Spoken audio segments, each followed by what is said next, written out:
ಯೇಸುವಿಗೆ ಸ್ತೋತ್ರ. ಇಂದು 13 ಆಗಸ್ಟ್ 2026.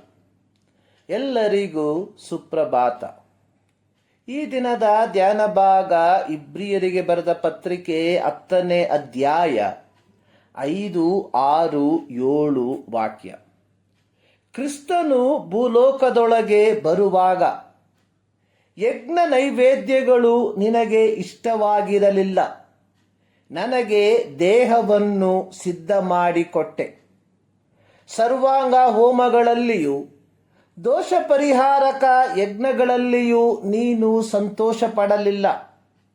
ಆಗ ನಾನು, ಇಗೋ ದೇವರೇ, ನಿನ್ನ ಚಿತ್ತವನ್ನು ನೆರವೇರಿಸುವುದಕ್ಕೆ ಬಂದಿದ್ದೇನೆ. ಗ್ರಂಥದ ಸುರುಳಿಯಲ್ಲಿ ನನ್ನನ್ನು ಕುರಿತು ಬರೆದದೆ ಎಂದು ಹೇಳಿದನು ಅನ್ನುತ್ತಾನೆ.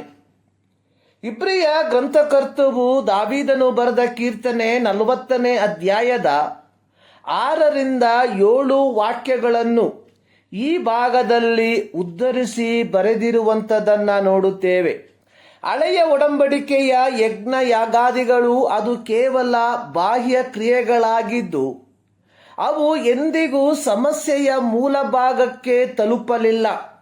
ಅಥವಾ ಹಳೆಯ ಒಡಂಬಡಿಕೆಯ ಯಜ್ಞ ಯಾಗಾದಿಗಳು ಮನುಷ್ಯರನ್ನು ಬಾಹ್ಯವಾಗಿ ತಾತ್ಕಾಲಿಕವಾದ ಶುದ್ಧೀಕರಣವನ್ನು ತರುವಂಥದ್ದಾಗಿತ್ತೇ ಹೊರತು ಅವರನ್ನು ಆಂತರಿಕವಾಗಿ ಪರಿಪೂರ್ಣವಾದ ಶುದ್ಧೀಕರಣಕ್ಕೆ ನಡೆಸುವಂಥದ್ದಾಗಿರಲಿಲ್ಲ. ಹಳೆಯ ಒಡಂಬಡಿಕೆಯ ಯಜ್ಞಗಳು ಸರಿಯಾದ ಮನೋಭಾವದಲ್ಲಿ ಅರ್ಪಿಸದೆ ಹೋದಾಗ ಅದು ಅದರ ಸಾಂಕೇತಿಕವಾದ ಮೌಲ್ಯವನ್ನು ಕಳೆದುಕೊಂಡಿತ್ತು. ಯೆಹೋವನು ಪ್ರವಾದಿಯಾದ ಯೆಶಾಯನ ಮೂಲಕ ಇಸ್ರಾಯೇಲರಿಗೆ ತಿಳಿಸಿರುವಂಥದ್ದು, ಲೆಕ್ಕವಿಲ್ಲದ ನಿಮ್ಮ ಯಜ್ಞಗಳು ನನಗೇಕೆ? ಟಗರುಗಳ ಸರ್ವಾಂಗ ಹೋಮ, ಪುಷ್ಟಪಶುಗಳ ಕೊಬ್ಬು ಇವೆಲ್ಲ ನನಗೆ ಸಾಕಾಯಿತು. ಹೋರಿ ಕುರಿಹೋತಗಳ ರಕ್ತಕ್ಕೆ ನಾನು ಒಲಿಯೆನು. ವ್ಯರ್ಥ ನೈವೇದ್ಯವನ್ನು ಇನ್ನೂ ತಾರದಿರಿ. ಇವು ನನಗೆ ಭಾರ, ಸಹಿಸಲು ಬೇಸರ. ಯೆಶಾಯನ ಪ್ರವಾದನ ಗ್ರಂಥ 1ನೇ ಅಧ್ಯಾಯದ 10ರಿಂದ 14 ವಾಕ್ಯಗಳಲ್ಲಿ ಇದರ ಪೂರ್ಣ ವಿವರಣೆಯನ್ನ ನೋಡುತ್ತೇವೆ. ಇಸ್ರಾಯೇಲ್ಯರು ಹಳೆಯ ಒಡಂಬಡಿಕೆಯ ಯಜ್ಞ ಯಾಗಾದಿಗಳನ್ನು ಒಂದು ಪರವಾನಾಗಿ ತೆಗೆದುಕೊಂಡು ಒಳ್ಳೆಯದನ್ನು ಮಾಡುವುದನ್ನೇ ಬಿಟ್ಟು ಬಿಟ್ಟರು.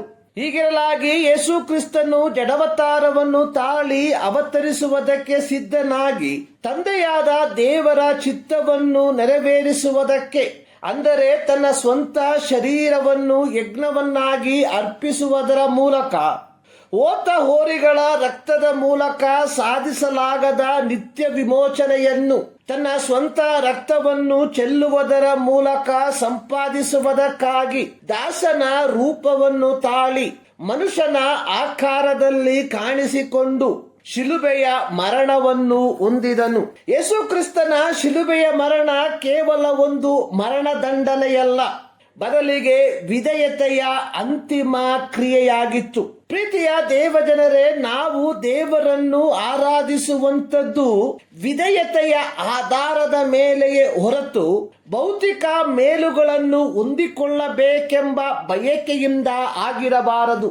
ಇಂದು ಅನೇಕ ಕ್ರೈಸ್ತ ಸಭೆಗಳು ದೇವರನ್ನು ಆರಾಧಿಸಿದರೆ, ದೇವರಿಗೆ ಕಾಣಿಕೆ ಕೊಟ್ಟರೆ ಸಮೃದ್ಧಿಯು ಲಭಿಸುತ್ತದೆ ಎಂದು ಬೋಧಿಸುವವರಾಗಿದ್ದಾರೆ.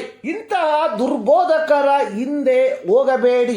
ಇದು ಕ್ರೈಸ್ತತ್ವಕ್ಕೆ ನಾಚಿಕೆ ಗೇಡಿತನವಾಗಿದೆ. ಈ ಮುಂಜಾನೆಯಲ್ಲಿ ಸರ್ವಶಕ್ತನಾದ ದೇವರು ಈ ಅಧ್ಯಯನದ ಮೂಲಕ ನಿಮ್ಮನ್ನು ಆಶೀರ್ವದಿಸಲಿ.